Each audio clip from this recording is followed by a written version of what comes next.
Hello guys, सभी को राधे राधे। और फ्यूचर बैंकर्स कैसे हैं आप सब? आई होप आप लोग बहुत अच्छे होंगे। तो आज है 21 नवंबर एंड आज एसबीआई क्लर्क मेंस था एंड मैं एमपी से हूँ। तो एमपी में शायद एक ही शिफ्ट थी, 7:30 बजे की, उस शिफ्ट में था। तो पहले जो सेक्शन खुला था वो खुला था जीए। एंड जीए क्या ही बोलूँ, ऐसा लग ही नहीं रहा था कि बैंक का जीए है, स्टैटिक जीए था। अगर कोई बहुत लॉन्ग टाइम से प्रिपरेशन कर रहा है एंड कोई स्टेट के एग्ज़ाम्स भी देता है या फिर किसी और जगह पे भी वो तैयारी कर रहा है तो वो जीए स्टैटिक बहुत आराम से कर लेगा। मैंने मेरे साइड में एक बंदा था, वो काफ़ी लॉन्ग टाइम से प्रिपेयर कर रहा है एंड स्टेट के एग्ज़ाम्स भी दिया उसने और भी एग्ज़ाम्स दिए। तो उसको जीए तो बिल्कुल हलवा लग रही थी। उसने 31 अटेम्प्ट किए थे and he was sure in 25 question. उसके 25 क्वेश्चन में ही वॉज श्योर, उसने बोला कि नहीं 25 क्वेश्चन में तो बिल्कुल श्योर हूँ। तो मुझे ऐसा लग ही नहीं रहा था कि ये बैंक का पेपर आ गया है। स्टैटिक बहुत ज़्यादा थी, ऑल दो स्टैटिक भी जो बहुत अच्छे से डीप में जाके पढ़ता है, जिसने सोचा हो कि नहीं भाई ये स्टैटिक भी आ सकती है कभी और पढ़ाओ, तो उसका स्टैटिक बहुत अच्छा आएगा। ऑल दो 3-4 क्वेश्चन ऐसे थे जो हाँ बैंक वगैरह से रिलेटेड जो हमने करंट अफेयर्स में पढ़े थे, बाकी स्टैटिक ही भरा हुआ था और कुछ भी नहीं था उसमें। ठीक है, तो अगर मैं भी हूँ जैसे कोई भी और होगा, मैंने 16 अटेम्प्ट किए मैं बता दूं, जिसमें से कि मैं 4-5 क्वेश्चन में थोड़ी अनश्योर हूँ एंड 10 क्वेश्चन में मैं श्योर हूँ कि हाँ मैंने ये बिल्कुल सही किए, सही सही सही किए। तो 4-5 क्वेश्चन को छोड़ के मैं बाकी सारे क्वेश्चन में श्योर हूँ। हालांकि उसमें 4-5 में से मुझे एक पता चल गया कि मैंने एक गलत ही लगा दिया। उसके बाद मेरे की हिम्मत नहीं हुई सुनने की या फिर देखने की कि मैं देख लेती हूँ, क्योंकि कल RRB पीओ मैं नहीं चाहती कि मैं थोड़ा सा एनजाइटी और डिप्रेशन की शिकार हो जाऊँ कि क्या क्या कर दिया मैंने। तो ठीक है, जिसका स्टैटिक अच्छा होगा वो अच्छा कर लेगा बाकी तो रहने दो, छोड़ो। मतलब 4-5 क्वेश्चन आप फिर भी कर सकते हो। 4-5 क्वेश्चन ऐसे थे जो करंट अफेयर्स के ही थे और काफ़ी मतलब पहले पहले के थे। मुझे एज इट इज़ याद भी नहीं है और मैं यार बताना भी नहीं चाहती कि कौन कौन से क्वेश्चन आए थे, क्योंकि अगर पता चलेगा मुझे कि ये गलत हो गया तो मेरे को और डिमोटिवेशन लगेगा। हालांकि 10 क्वेश्चन में मैं श्योर हूँ कि वो मेरे सही है, क्योंकि वो मुझका आंसर डायरेक्ट डायरेक्ट डायरेक्ट आता था मुझे उसका आंसर। बाकी फिर खुला था नेक्स्ट सेशन, जिसकी बात जो आता है इंग्लिश। एंड आज मैं सब बता रही हूँ, इंग्लिश ने आज सबका गेम खराब किया होगा, क्योंकि मैं इंग्लिश मेरी काफ़ी स्ट्रांग है। मेरे मेंस में भी मतलब इंग्लिश में अकेले 90 परसेंटाइल समथिंग आते थे। ठीक है, जब मैं लगाती थी सिर्फ इंग्लिश वाले सेक्शन में। और लोगों ने मुझसे पूछा भी, जब मैंने वेरिएशन वाला वीडियो डाला था ना ऑलिव वुड एंड गाइडली का, तो लोगों ने पूछा भी कि आप कैसे पढ़ते हो इंग्लिश, ये क्या है। तो अगर मेरी स्ट्रांग है, मुझे ही टफ लगी इतनी, तो फिर बाकी लोग के तो क्या ही हाल होंगे यार, पता नहीं, समझ ही नहीं आ रहा मुझे। ऑल्दो अगर इंग्लिश की मैं सच में बात करूँ, मैंने 21 अटेम्प्ट किए हैं। 1-2 क्वेश्चन में मैं श्योर, मतलब 1-2 क्वेश्चन क्या, मैंने तो सारी श्योरिटी से लगाए हैं, लेकिन होता है 1-2 क्वेश्चन जो हमें लगता है कि नहीं यही सही है, तो हो सकता है वो कभी कभी गलत हो जाता है। हम 100% श्योरिटी किसी में नहीं बोल सकते। तो 1-2 क्वेश्चन को छोड़ के, वो भी मैं ऐसे लेके नहीं चल रही हूँ, मैंने जो भी किया है सही किया है। तो इंग्लिश में जब काम खराब मेरा तब से हुआ जब मैंने पहले खोला, तो उसमें सबसे पहले आया था कि बोल्ड वाले सेंटेंस को रिप्लेस करना था। उसके 3 क्वेश्चन मैंने किए थे, एक आध और क्वेश्चन शायद मैंने छोड़ दिया था कि 3 ही क्वेश्चन थे, मुझे याद नहीं है। उसके बाद उसमें फिलअप भी आई थी, फिलअप भी काफ़ी लेंदी थी, मतलब एक पूरा फ्रेज टाइप का फिलअप उसमें, मतलब ऐसा एक वर्ड नहीं था उसमें, थोड़ा सा एक सेंटेंस टाइप में, थोड़ा सा फ्रेज बोलेंगे उसको, फ्रेज ही उसको फिलअप करना था। वो मैंने नहीं देखा क्योंकि वो काफ़ी लास्ट में था, मैंने सोचा उसको बाद में देखूंगी, पहले मैं पूरा पेपर देख लेती हूँ कि क्या क्या है। उसके बाद फिर वो भी था, क्या बोलते हैं, जो हम कनेक्टर्स करते हैं ना, कनेक्टर, 3 सेंटेंस के कनेक्टर्स थे। तीन तीन सेंटेंस दिए हुए थे, उसमें से करेक्ट बताने थे। वो भी मैंने नहीं किए, एक आध क्वेश्चन किए होंगे। कनेक्टर्स वाले भी मैंने 2-3 क्वेश्चन किए हैं। और जो फिलअप वाले हैं वो तो मैंने शायद लगता है एक भी क्वेश्चन ही किया, या शायद एक क्वेश्चन किया है। और उसके बाद आया था वर्ड स्वैप, और धप्पा यहाँ मिला होगा। वर्ड स्वैप में आपको वर्ड स्वैप नहीं करना था, आपको करना था कि कौन सा वर्ड स्वैप नहीं होगा, आपको ये बताना था। जिसने वर्ड स्वैप में वर्ड स्वैप देख के कर दिया होगा वो तो गया। हालांकि वो ऑप्शन मिल भी नहीं रहे थे उसमें। मैंने तो क्वेश्चन अच्छे से पढ़ा था, डायरेक्शन वगैरह सब में मैंने अच्छे से पढ़े, तो मुझे समझ में आ गया था कि इसमें वर्ड स्वैप वाला, वर्ड स्वैप नहीं, जो नहीं होगा वो पूछा है इसमें। तो वो मेरे ठीक गए थे। और उसके बाद फिर आज का इंग्लिश में जो सबसे बड़ा है और इजी सबसे चीज़ें रही है वो रहा था पैराजम्बल। पैराजम्बल मेरा इतना ही अच्छा नहीं है और काफ़ी लोगों का नहीं होता है, लेकिन पैराजम्बल आज मक्खन थी इंग्लिश में, मतलब मक्खन, मतलब वो तो ऐसा है ना कि वो वाले वो वाले मार्क्स आपके कहीं किसी के भी इधर से उधर नहीं जाएंगे, क्योंकि पैराजम्बल बहुत ईजी था। उसके बाद 2 पैराग्राफ आए थे कॉम्प्रिहेंशन। सबसे पहला कॉम्प्रिहेंशन जो मेरे में खुला था वो था डार्क पैटर्न्स पे, जो क्लिक बेट्स वगैरह होते हैं, ये सब उनके बारे में बताया गया था कि उससे क्या इफेक्ट पड़ता है आपके बिजनेस पे, लॉन्ग रन में क्या, कस्टमर पे क्या इफेक्ट पड़ता है, ये सारी चीज़ों के बारे में था। हालांकि वो मैंने ऊपर ऊपर से पढ़ा था, जो पूरा पैसेज था ना वो मैंने ऊपर ऊपर से पढ़ा था। तो उसके 2-3 क्वेश्चन, मेरे पास 7 मिनट बचे थे तब मैंने, वो पैसेज बहुत लेंदी था, मतलब काफ़ी लंबा था, ईजी था, अंडरस्टैंडेबल था, बट काफ़ी लेंदी था। और उसके फिर क्वेश्चन 1-2 डायरेक्ट क्वेश्चन थे, एक वर्ड वाला था, एक यूनिवर्सिटीज वाले थे वो था, और एक और कोई क्वेश्चन था, वो तो ठीक है, वो मैंने डायरेक्ट वाले तो कर दिए थे, बाकी फिर मेरा टाइम सब हो गया था तो मैं उसको नहीं कर पाई थी। जो दूसरा पैसेज था जो मैंने सबसे पहले उठाया था पैसेज की लाइन में, उसको मैंने पहले उठाया था, छोटा समझ के मैंने सोचा देख लेते हैं यार, कर लेते हैं छोटा पैकेट और बड़ा धमाका हो गया। लेकिन वो एक्चुअली वो ऐसा था ना कि एक्सप्लिसिट तरीके से आपसे क्वेश्चन नहीं पूछे थे, मतलब उनके आंसर्स जो थे इम्प्लिसिट तरीके से थे, आपको पूरा पढ़ के अंडरस्टैंड करके उसका आंसर देना पड़ रहा था। और पैसेज भी था अबाउट कि हम थोड़े से भी माइन्यूट डिफरेंस को भी हम एनालाइज कर लेते हैं, मतलब समझ लेते हैं, पकड़ लेते हैं, इस चीज को हम समझने में, पकड़ने में काफी अच्छा महसूस करते हैं एज अ ह्यूमन साइकोलॉजी। और ये सारी जो फेमिलियर चीजें हमें होती है ना, जो हम किसी चीज से फेमिलियर होते हैं तो वो हमें अच्छी लगने लगती है अपने सराउंडिंग में, हम उसके साथ ढलते चले जाते हैं, ऐसा था। और यही डिफरेंसेस सिमिलैरिटीज को मतलब मिला के आर्ट वगैरह, म्यूजिक वगैरह से एक छोटा सा उसमें और पैराग्राफ था सेकेंड वाला, वो उसमें जोड़ के उसने कुछ कुछ बताया था ऑथर ने। तो ऑल्दो पैराग्राफ काफ़ी अच्छा था पढ़ने में, मतलब मज़ा आ रहा था उसको पढ़ के लेकिन इम्प्लिसिट तरीके से क्वेश्चन के आंसर्स थे उसमें। डायरेक्ट अगर कोई सोचेगा कि मैं ऊपर ऊपर से एक बार स्किमिंग करके देख लेते हैं और फिर क्वेश्चन करते हैं, तो उनसे नहीं बनेगा। तो यही रहा, दैट्स इट। एंड हाँ, इंग्लिश में 2 वर्ड्स भी ऐसे आए थे, वो वर्ड्स में भी धप्पा मिला होगा। अगर फॉर्मर एक वर्ड था और एक कोई और वर्ड था, तो जो उसमें जो सेंटेंस थे ना उसके अपोजिट जो वर्ड था ना, उसका अपोजिट आपको वो सेंटेंस में किस में करेक्ट तरीके से अपोजिट वर्ड यूज किया गया या अपोजिट तरीके से यूज किया गया, वो ढूंढना था। मैं उसमें भी कंफ्यूज हो गई थी, तो वो मैंने दोनों छोड़ दिया था। एक वर्ड मुझे याद भी नहीं आ रहा, फॉर्मर वाला मैंने रीड किया था, लेकिन वो मेरे को लग रहा था काफी कंफ्यूजिंग है, तो मैंने छोड़ दिया था। तो ऑल ओवर मैंने 21 अटेम्प्ट किए हैं, एक आध ऊपर नीचे कर लो कि सही हो सकता है या नहीं हो सकता है, क्योंकि 100% एक्यूरेसी मैथ इंग्लिश वगैरह में होना तो पॉसिबल नहीं होती, एक आध कहीं ना कहीं गलत हो ही जाता। और इंग्लिश में ये पेपर ना टफ नहीं बोलेंगे यार, लेकिन पता है इसके जो मतलब क्वेश्चंस वगैरह, ऑप्शंस वगैरह थे ना, वो काफ़ी ज़्यादा कंफ्यूजिंग थे, काफ़ी ज़्यादा कंफ्यूजिंग। मतलब मेरी स्ट्रॉन्ग अच्छी है, स्ट्रॉन्ग भी इतनी नहीं बोलेंगे लेकिन अच्छी है, डिसेंट है मेरी इंग्लिश, लेकिन फिर भी मुझे लग रहा था कि काफ़ी ज़्यादा हार्ड आई थी इंग्लिश। अब उसके बाद चलते हैं मैथ्स। एंड आज तो मैथ्स तो भाई प्यार हो गया मुझे मैथ्स से, मतलब मैंने 30 क्वेश्चन अटेम्प्ट किए हैं मैथ्स में।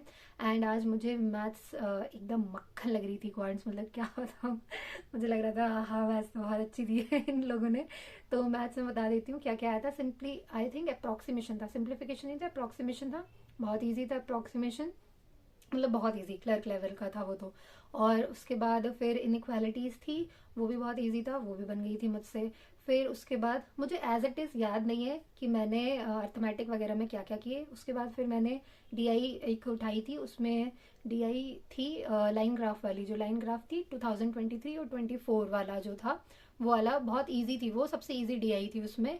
और उसके बाद फिर मैंने डीआई उठाई थी जो दूसरे नंबर की थी, बायोग्राफ वाली डी आई थी। उसमें एवरेज दिया हुआ था स्टूडेंट का कि ऐसा कुछ किसी चीज में पार्टिसिपेट कर रहे थे कि कुछ ऐसा कर रहे थे वो। हालांकि उसके क्वेश्चन थोड़े से लेंदी थे, लेकिन वो डीआई फिर भी मेरे से हो गई थी, मतलब ऐसा थोड़ी सी लॉजिकल डीआई थी वो, तो वो मेरे से हो गई थी लास्ट मोमेंट पे, एंड में मेरे से वो डीआई बन गई थी। उसके बाद अर्थमेटिक भी मैंने किए हैं, पर मुझे एग्जैक्ट याद नहीं कि अर्थमेटिक मैंने कितने कितने क्या क्या किए हैं। एक 290 वाली एक डीआई थी, कौन सी डीआई होती है जिसमें सब अपन खुद से सारी चीज़ें नोट डाउन करके और डीआई बनाते हैं ना, वो वाली डीआई थी, मुझे एग्जैक्ट नाम याद नहीं आ रहा, भूल ही गई हूँ मैं। तो वो डीआई थी, तो वो मैंने नहीं बनाई। उसकी कंडीशन नोट करने के बाद मुझे लगा उसको थोड़ा सा ब्रेक देते हैं, मैं आके वापस देखूंगी, लेकिन मुझे देखने का टाइम नहीं मिला, मेरा टाइम सब हो गया था।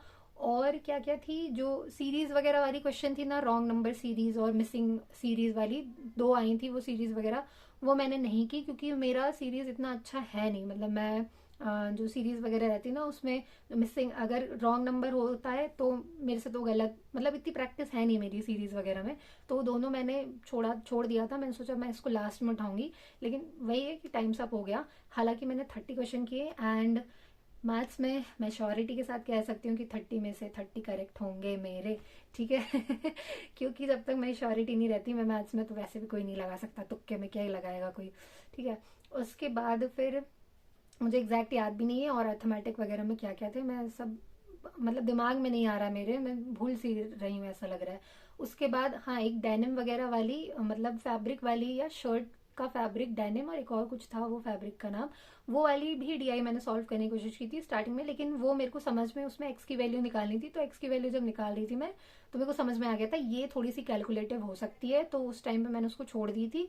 मैं फिर दूसरे क्वेश्चन करने लगी थी, फिर मैंने, लेकिन फिर टाइम्स अप हो गया था, वो मैंने नहीं किया। और वो जो हम पूरी डीआई बनाते हैं ना 290 वाली जो होगी, जिनने दिया होगा उनको पता होगा, वो वाली नहीं करी मैंने। और वो जो 2 सीरीज थी वो नहीं करी, बाकी सब मैंने मेरे ख्याल से किया ही है। और उसके बाद फिर खुलता है रीजनिंग, एंड रीजनिंग ने मेरे साथ गेम खेल लिया, क्योंकि रीजनिंग काफ़ी लोग ने काफ़ी अच्छी की है, मैंने पूछा भी लोगों से, तो उन्होंने बोला कि नहीं हमारी रीजनिंग अच्छी हुई है, रीजनिंग के पजल वगैरह उनको अच्छे लगे। सबसे ज़्यादा मेरा गेम बिगाड़ा है तो वो है ब्लड रिलेशन।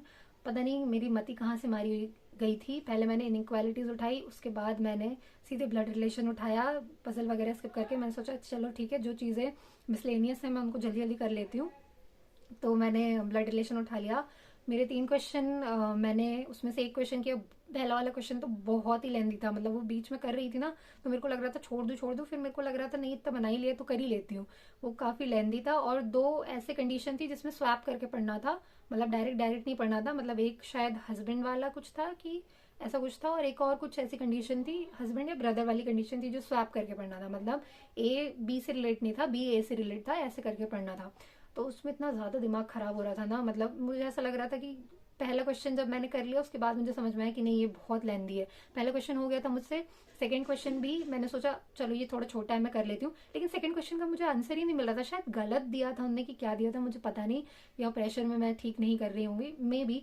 फिर जब थर्ड क्वेश्चन पे आई मैंने थोड़ा सा उसको देखा, मैंने बोला नहीं मैं नहीं कर रही, और वो उसमें फंस के मैंने कम से कम अपने 5 मिनट खराब किए होंगे। आई थिंक 5 से भी ज़्यादा मिनट मैंने खराब किए, क्योंकि वहीं से मुझे समझ में आ गया था कि मेरा रीजनिंग बिगड़ने वाला है। मेरे दिमाग में हो गया था 5 मिनट मैंने बस एक ब्लड रिलेशन का क्वेश्चन किया है, मेरा दिमाग इतना सटक गया था ना उस टाइम पे। फिर मैंने आगे देखा, पोस्ट वाला एक पजल मुझे मिला, मेरे हाथ आया पोस्ट वाला पजल, तो मैंने सोचा यार इसको बना ही लेती हूँ, क्योंकि पोस्ट वाला मेरा इजी, मुझे इजी लगता है, मेरे से बन जाता है जल्दी जल्दी, तो मैंने पोस्ट वाला फिर जल्दी जल्दी बिठाया उसको, फिर मैंने बनाया। लेकिन उसमें मेरे साथ ट्रेजेडी ये हो गई कि मैंने ना एक कंडीशन ऐसा था कि जे के ऊपर कोई कलर था, वो जूनियर या सीनियर उसको रखना था, मैंने उसका अपोजिट रख दिया था। पहली 3 कंडीशन में 3 पॉसिबिलिटीज बनी थी, उसमें अपोजिट रखते तो तीनों में से एक में भी वो नहीं फिट नहीं हो रही बाकी सारी पॉसिबिलिटी, मुझे लगा कुछ तो गड़बड़ है। फिर मैंने फिर से उसको एक बार रीड किया, तो मैंने देखा कि जे के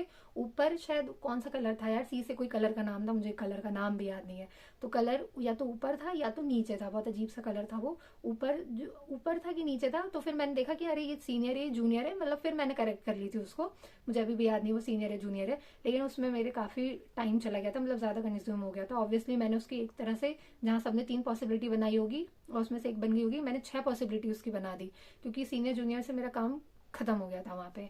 फिर भी मैंने सोचा कि नहीं इतना कर ही लिया तो बना लेती हूँ, याद हो गई थी मुझे पॉसिबिलिटी, तो मैंने फटाफट फटाफट फिर तीनों पॉसिबिलिटी में से एक पॉसिबिलिटी मेरी फिर से बन गई थी, तो वो क्वेश्चन मैंने मार्क कर दिए थे। उसके बाद फिर मेरे को बीच में 2 मिसलेनियस के ऐसे क्वेश्चन मिले थे जिसमें 5 लोग थे, एक के ऊपर एक थे, एक में पी का कुछ पूछा गया था कि कौन से फ्लोर पर है पी, और एक और कुछ ऐसी 5 लोगों की थी, उसमें शायद ई और उसके बीच में कितने लोग हैं ऐसा कुछ पूछा गया था, तो वो भी मुझसे बन गई थी तुरंत, तो वो मैंने लगा दिया था। उसके बाद सिलॉक्स मुझे मिले थे, तो सिलॉक्स भी मैंने कर ली, सिलॉक्स भी ईजी था। और उसके बाद मैंने इनपुट आउटपुट किया, इनपुट आउटपुट भी बहुत इजी था, मतलब बहुत इजी था। उसमें ऐसा था कि सबसे छोटा वर्ड है उसको मल्टीप्लाई करके डिजिट आगे लिखनी थी, और फिर जो सबसे छोटा अल्फ़ाबेट से शुरू हो रहा है वर्ड उसके अल्फ़ाबेटिक ऑर्डर में लगा के उसको पीछे साइड लिखना था, तो ऐसे ऐसे करते हुए चलते जाना था, तो वो भी इजी था, तो वो भी मैंने कर लिया।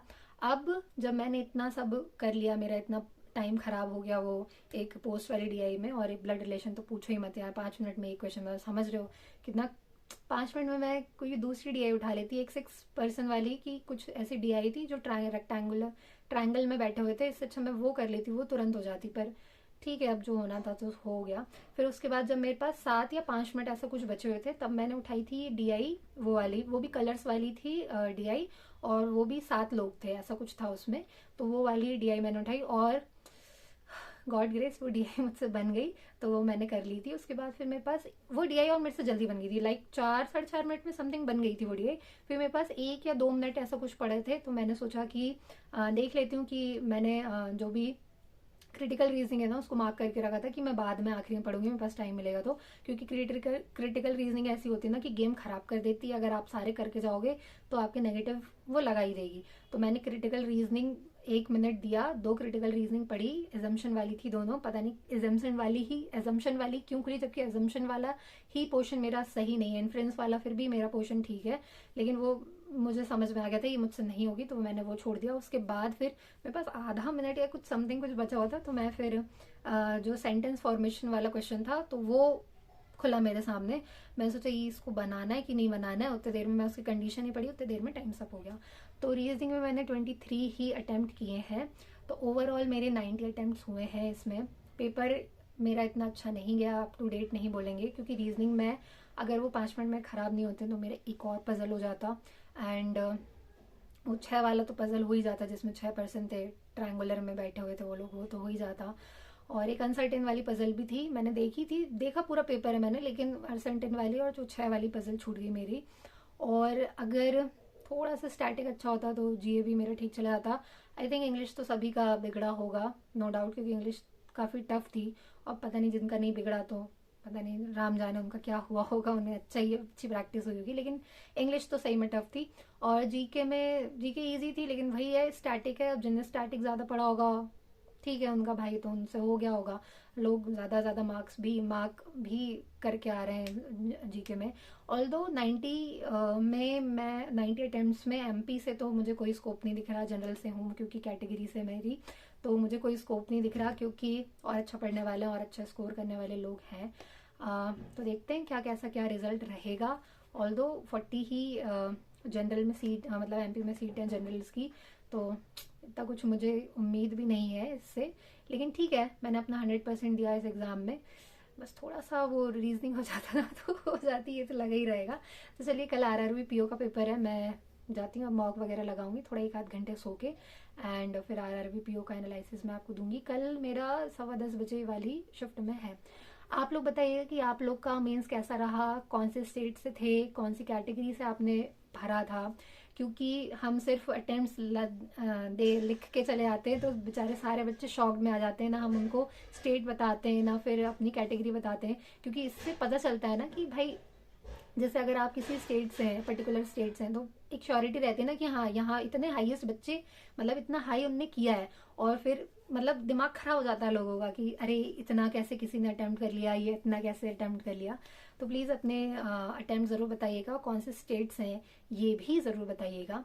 एंड चलिए मिलते हैं नेक्स्ट वीडियो में, एंड तब तक के लिए bye bye, take care, Radhe Radhe.